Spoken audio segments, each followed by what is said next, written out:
Treehouse, treehouse, treehouse. What's up, everyone? Welcome to another episode of the Treehouse Podcast. Tonight, we have the Stratman, as I'd like to call him. We have Mr. Ouds Avenido of Greyhounds. Everyone, a round of applause for Mr. Audi in the house. Yeah. What's up, Ouds? Thanks for being here, bro. Thank you so much. Salamat din. So, kamusta, man? To start it off, man, tell like what's been up with you, dude? I know what's been keeping you busy recently, man. Dami rin. Dami. Di, ang layo kasi ng Bohol. Tapos, Yeah. dun ko in-enroll yung mga kids ko. So you fly back and forth, po. I mean, you're there and here primarily. Hanggat kaya, Yeah. pero hindi masyado. Dahil dito din, marami ring, alam mo yun. Priorities. Kailangan galawan eh. Yeah. Racket. So, galing kang Bohol, when did you arrive in Manila? About 4 days ago. Oh, and how long do you normally stay? Like in Manila and then there? Ano yung... Last time, ang tagal ko dito, almost 6 months kasi... Oh, okay. Yun, may dinevelop tayong bagong may kumpanya tayong inumpisahan. Solid. Obligasyon. Yeah, solid. Oh. What company is this, bro? Kung pwede mo i-share. What company is this newly developed? Hindi pa rin ako lumayo sa hilig ko sa manok. So, Nice. Atomic. Yun, may products tayong ginawa. Yeah. May yun, partners natin na nagtiwala, and then okay lahat. Nice. Slowly but surely. Yeah, and then that, like, how have you been like juggling that with hounds? Kasi medyo busy yung hounds soon, diba? Like, you guys have a tour coming up and everything. So, kamusta yung like time management mo dun, bro? I can imagine medyo mabigat para sa'yo. Sa time lang yung Yeah. pero tungkol sa hounds, ewan ko, madaya kami, hindi kami nagpa-practice. Before the show. Ang practice namin actually sa stage na. Oh, talaga. Hindi practice yun, di ba? Warm up lang, warm up. So warm up yun para sa Amerika tsaka sa Canada. Grabe. Kailan yung tour niyo ulit? Like, what were the dates? Yung buwan na lang. Yeah, this one, sorry. Yeah. It's a long tour. Oo nga eh.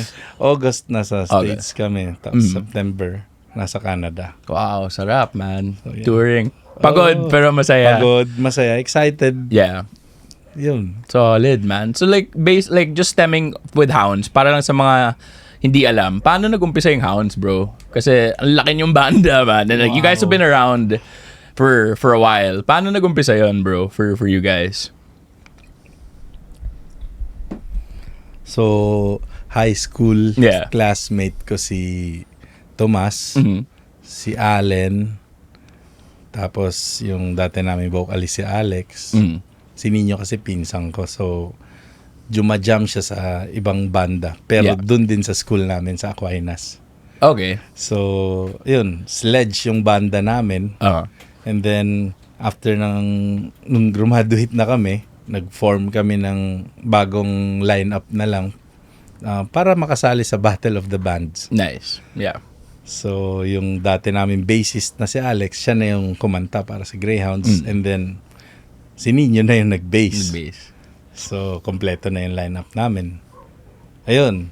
Ang pangarap lang namin makasali sa Battle of the Bands. Battle of the Bands. Kung bukas na yung Battle of the Bands, hanggang ngayon wala pa kaming pangalan. So, sinuggest ko, wala na eh. Yeah. Sabi ko, pangalan ng banda ng Airpods ko, Greyhounds.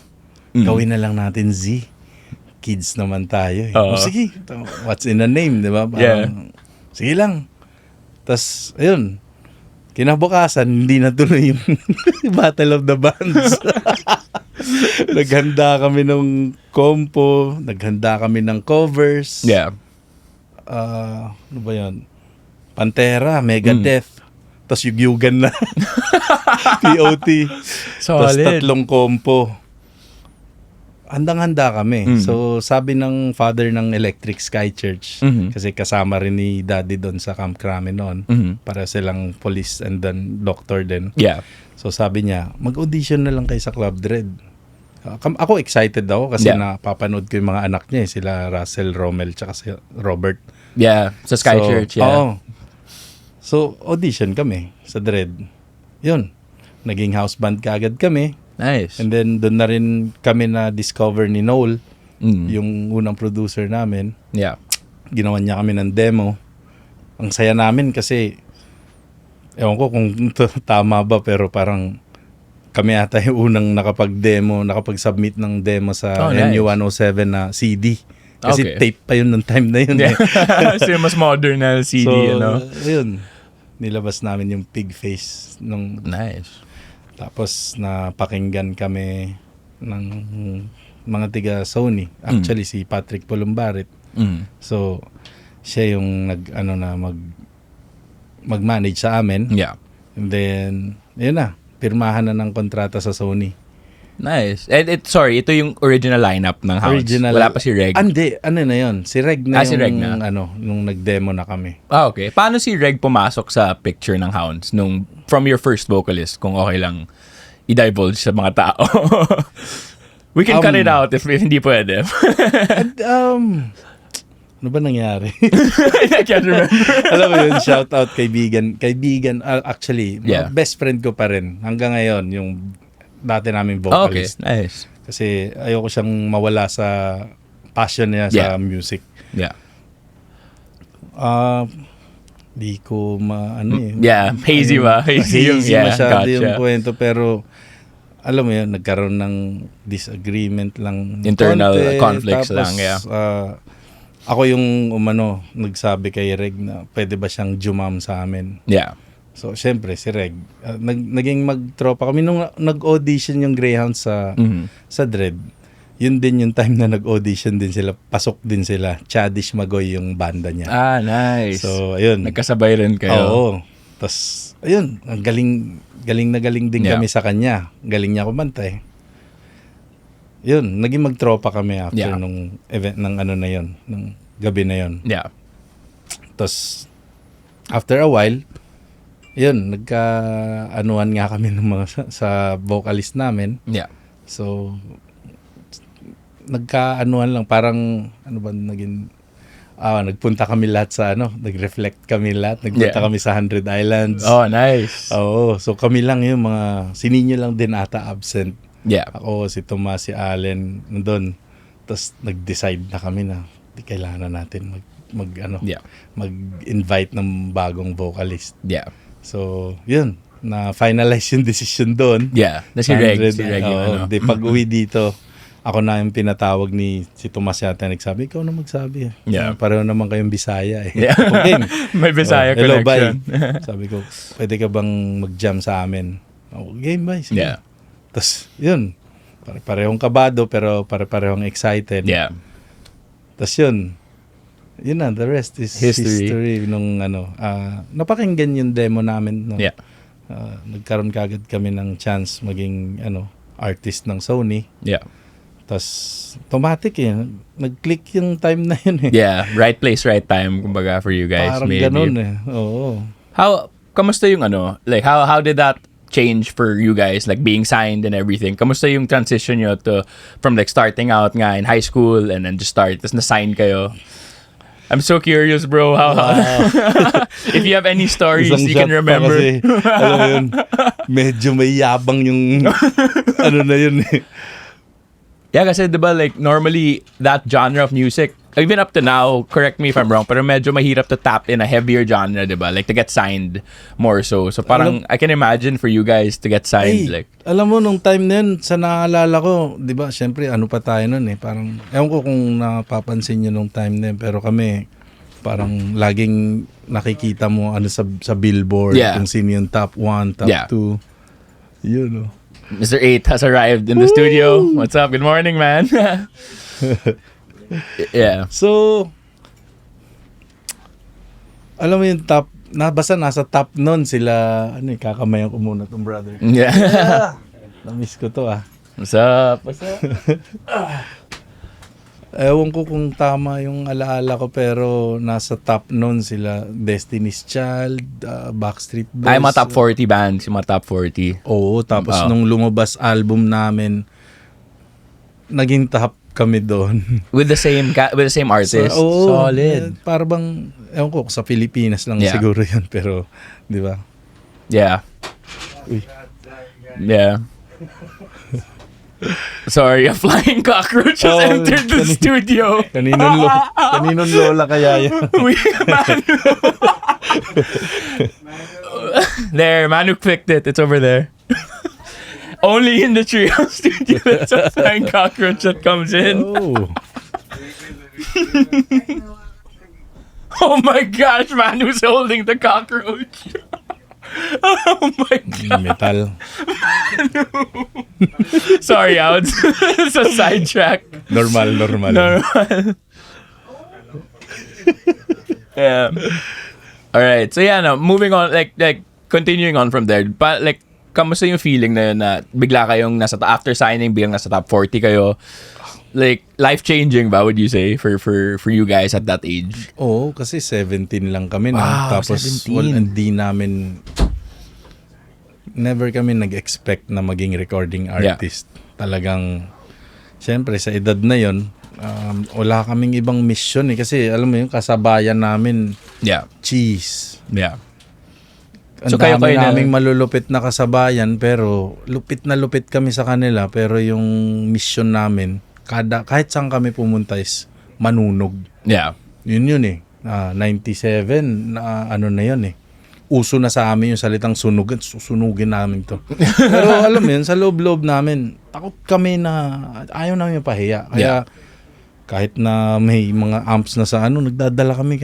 Talagang yung amp din namin. Whole 9 yards. Palakihan ng, hindi naman siguro 9 yards, mga kulang. Amp lang, basta doon lang, makalamang lang kami sa tunog, tapos get up, mga patayo-tayong buhok. May image na.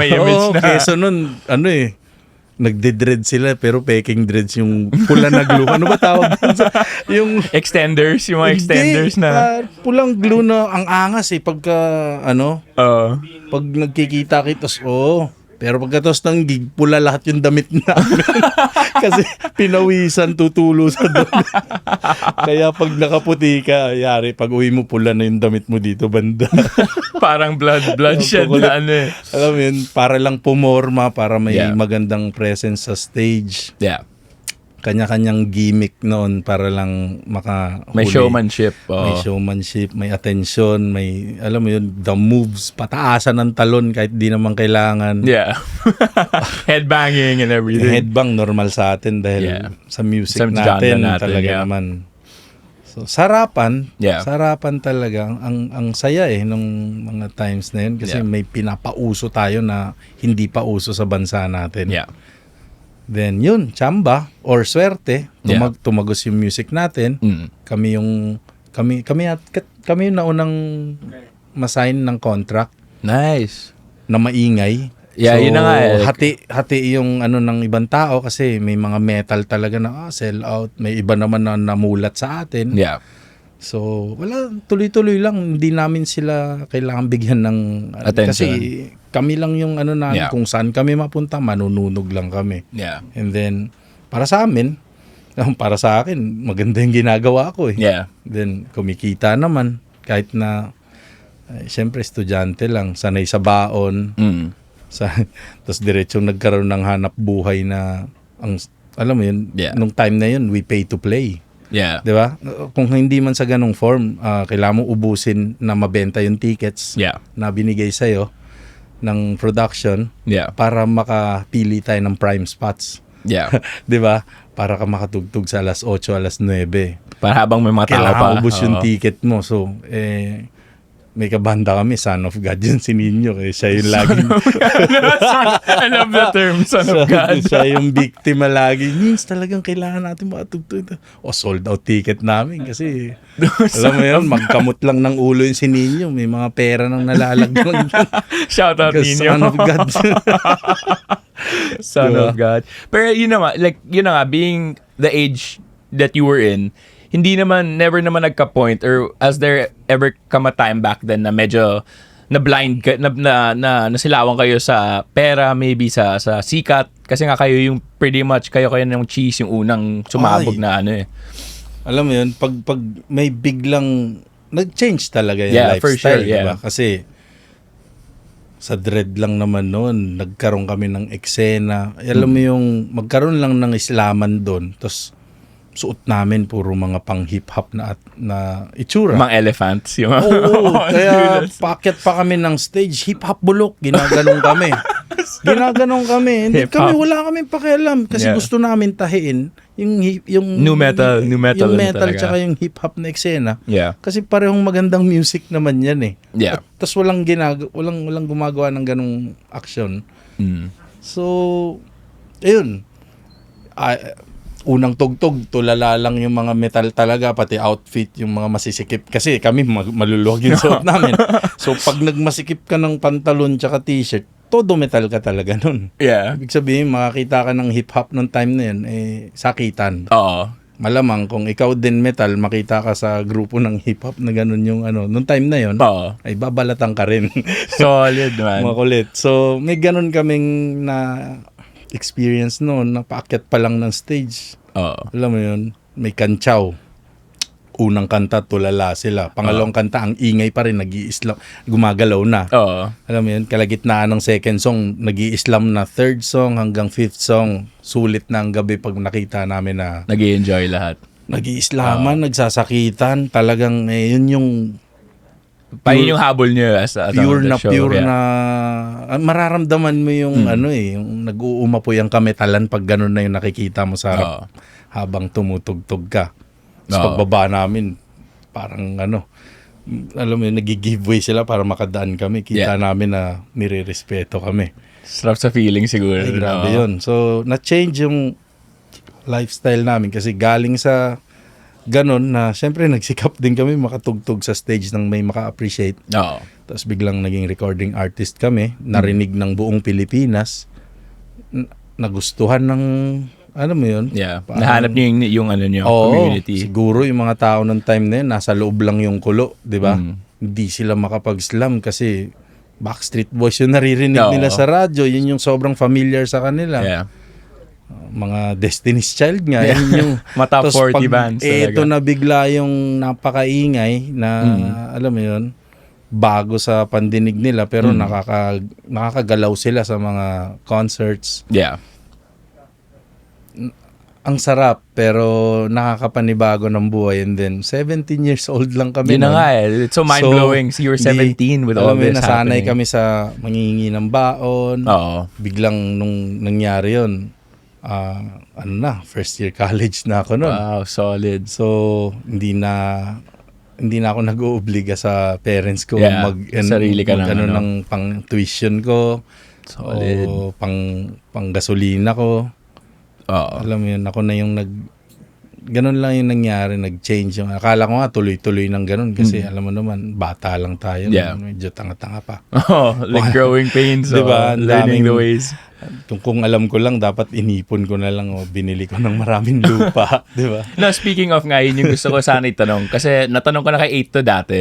Like, in terms of in regards to keso. But with you, naalala mo ba yung unang malaking gastos mo na gawa dahil sa Greyhounds? Like, kung ano yung unang splurge mo na sa ngayon, baka looking back medyo, di ko pala binili yun. Pero may extravagant purchase ka ba nung nakuha mo yung first big paycheck mo sa Hounds? First big paycheck, binigay ko kaagad sa parents ko. Solid. Hindi lahat. Save some for Hindi yourself. lahat Yeah. kasi marami tayong ibang gagastos. Yeah. Di, So, waldas pala. Hindi mo, yung mga tattoos mo ba? Kasi I noticed you have quite a bit of tats, di ba? Oo. Like, did you spend on your tattoos back then? Or- Wala. Pero solid, going to your tats, bro. Lahat to pagmamahal ng kaibigan to sa atin. Solid. So, alam mo yun, shout out sa lahat ng nagbigay ng tinta sa katawan ko. Yeah. For people who can't see it, Alex has 2 tattoos. He has one of Dimebag and Stevie Ray. Mm-mm. Correct. There. I'll just show it everybody. Lahat to kay Rabs to ng Obsidian. So, Check them out. Check them out on socials. Shout out. Ang lakas.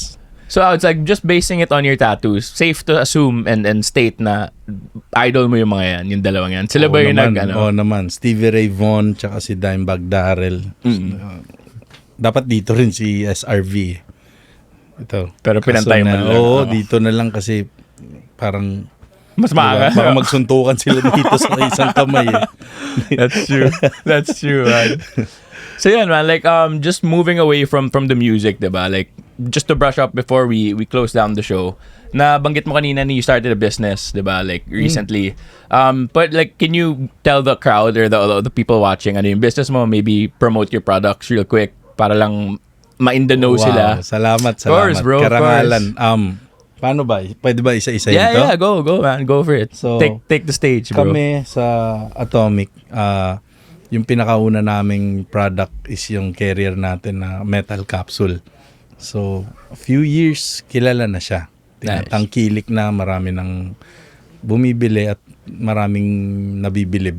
Dahil natural siya. Tapos, alam mo naman, sa labanan ng manok, patayan. Nakikita nila na hindi basta mahaba ang buhay.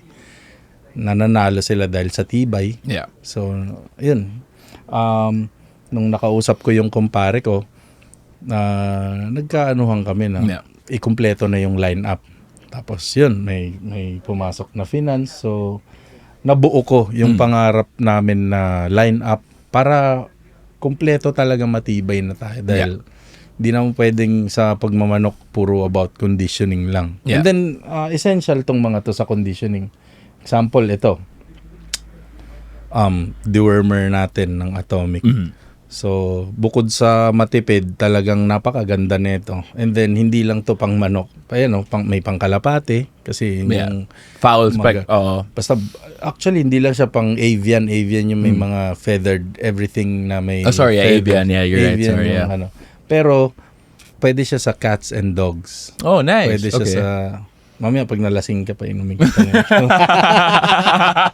Dirty dog. Wala matutulog. Tapos yun, dewormer yun. Dewormer. So, bawal kayo uminom yan sa alaga. Itong Redplex LE, pang conditioning drops. Maganda siya. Kasi, pag alam mo yun, laging sinasabi ng mga sabongero na pag mapula yung mukha, namumula yung paa, kondisyon na kondisyon. Yeah. Ang main reason nun ay maganda ang blood circulation, maganda ang blood flow, oxygenation sa dugo. Ito yung napoprovide ng Redplex LE natin. Yeah. So, yun simplify ko na lang yung and then meron tayong injectable. Ito yung stabilizer. Multivitamins with amino acid. Yeah, essentials. With L-carnitine tsaka liver extract. Nice. So, ang ganda din niya. Ganon din, pampabuka ng katawan. Tsaka, syempre, multivitamins. Sabi na natin yan. Pagka may mga sakit, yung mga alaga natin, yung madalas na sakit ng manok, yung coryza at mycoplasma, yun yung namamaga. Dahil sa sipon. Okay. So, parang nabara ng sipon and then pag namaga na yun, mas lumala na yung sakit. Mahirap talagang gamutin yun. Pero itong sa natin, reactor ang tawag namin dito. The Coryza Buster. Yeah. Sobrang mabisa siya. Tested and proven na talaga namin, ang grupo ko. Yeah. Sa farms namin. And then marami na rin yung mga napatrial namin yung nakita na nila, may testimonies na sila na proven talaga ang ganda ng gumagana. Meron tayong ginawang Apex. Ito yung pointing drops sa araw ng laban. Importante yun Marami nagkakamali doon. Kumbaga, nagkukondisyon sila ng mahabang-mahaba. And then pagdating sa day of the fight, nagkakamali sila dahil alam mo, maraming circumstances na pwedeng mangyari na ikakamali nila yung factors na umulan bigla galing sa sobrang init. Nag-go off yung manok. Nag-go off yung manok. Nasayang yung 3 weeks or 1 month na conditioning nila. For the fight. Yeah. For the fight. Pagdating doon, may mali lang dahil sa panahon na hindi rin naman nila kasalanan. Walang nakakakontrol. So, ito yung makakatulong to extend. Parang neutralizer siya. Na-extend niya yung condition talaga ng manok. Okay. So, tumitibay din pati. Lalo na kung sa drag fight. Hanap natin, alam mo naman, syempre nga yung sabong na sport. Patayan talaga ng manok. Alam mo yun. Ang laki dito ng sabong. Legal naman sa Pilipinas yun. Kaya itong kailangan natin, itong mga essential na ganito sa araw ng laban.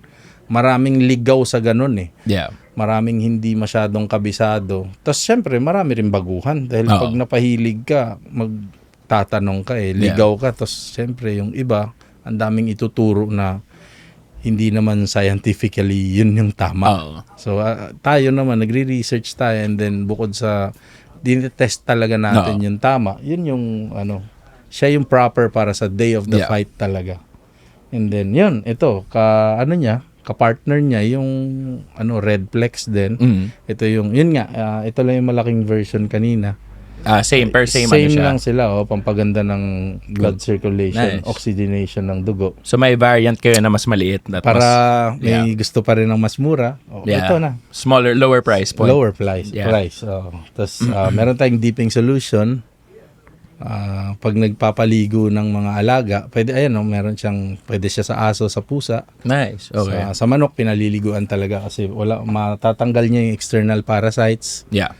So, alam mo yun, pagka naglalaban ka kasi ng manok, makita mo sa sabungan na ang shiny ng mga balahibo niya. Alam mong alagang-alaga yung manok.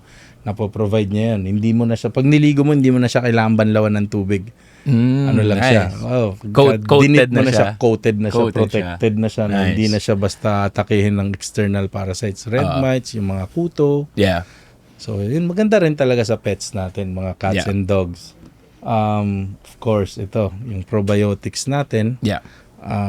Start nung nakapunta ako sa Japan, alam naman natin na hanggang ngayon tinatangkilik natin yung Yakult, and then mas marami nang sumunod sa Yakult na magaganda rin na develop din sa Japan. So, probiotics, kumuha ako doon ng sa Japan ng raw materials. Ito na yon, multi-strained na probiotics imported from Japan para ma-try din ng mga Philippine pets or warriors, para matry nila. Ito, gamit na ng mga barkada ko sa mga kalapati tsaka sa manok. Yeah. Tsaka na-proven ko na to sa aso ko na nagka-parvo. Oh, wow. Namatay na kasi yung isa. Tapos yung tatlo dapa na. Dumudumi na sila ng dugo. Silent medyo killer wala yung parvo. Silent killer. Pero yun, mga protozoa ang umatake kasi nun So, kaya sila dumudumi ng dugo, butas-butas na yung bituka nila dahil sa mga single-celled na bacterium. Yun yung protozoa. Pumapatay talaga yun pagka nabutas na yung Eto, nakakatulong to kasi nung pinasubukan ko na, tinaas ko na yung dosage, nalabanan niya, napatay ng good bacteria yung bad bacteria inside the system. Nag-survive yung mga dumapa na inaasahan kong mamamatay na sa itsura. Yung sobrang hina na. Nakasurvive sila. So, alam mo, mali ko naman, hindi ako nag-vaccinate. So, kala ko, basta naalagaan sa loob ng bahay na malinis, hindi natatablan.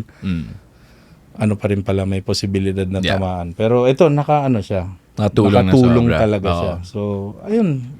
And then yun, hindi ko dala yung box ng metal capsule. Sold out na kasi. Nice, dude. Congrats. So, yun. Salamat. Of course. Pero yun na nga, with the products, like, can you let the people know kung saan nila mahanap yan? Like, do you have a Facebook page? May account? Soon, kami ng Facebook page. Sa ngayon kasi, ang pinaprioritize namin yung kumukontak sa amin na gusto maging reseller. So, gotcha. Eventually, ibibenta naman namin to online. Shopee, Lazada. So, mag-aano lang kami ng SRP. Yeah. So ngayon, wala pa siyang... Sa mga resellers, parang we gave them a special price para tumubo. Business din Yeah, so, true. Ginagawa namin ganun. Yeah. Para sila muna ang bigyan namin ng pabor dahil sila may marami ng contacts. Gusto nilang Tapos sila rin kasi nasa buhay din. May mga contacts na sila So, network. may mga suki-suki na sila. Inaalagaan nila yung network nila. And then, excited sila kasi yung mga pasample namin sa kanila, proven kagad. Nice. So talaga tingin ko magkiklik tong dude, it looks natin. very, very good, man. Hopefully, solid. God willing. Solid, man. Yan. No, but with that, dude, anything else bago natin i-close? So like, anything you want people to check out? Maybe Greyhounds man yan or sa products mo? Shout outs, everything. Go ahead, man. Before we close out, take the red carpet, bro. Pamilya ko, pamilya ko. Siyempre, astig lang Sobrang thankful ako sa support nila. Sa mga anak ko, nakakaintindi na kasi sila. Malalaki na Parents ko, never-ending support kahit na weirdo itong pinasok ko.